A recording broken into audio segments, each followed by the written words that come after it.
The Republicans just pulled a really clever trick into cutting Americans' health care without anybody knowing. Here's what they did.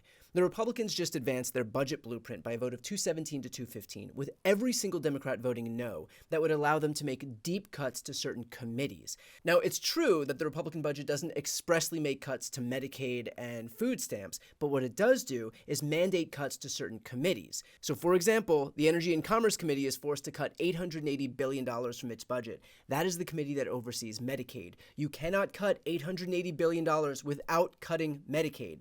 The Agriculture Committee is being forced to cut $230 billion.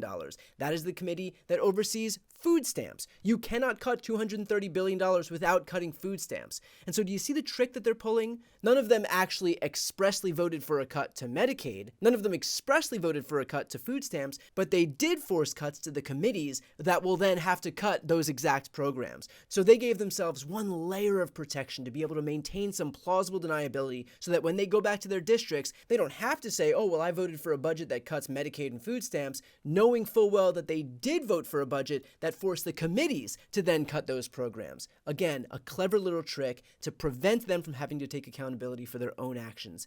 They think we're stupid. We know better.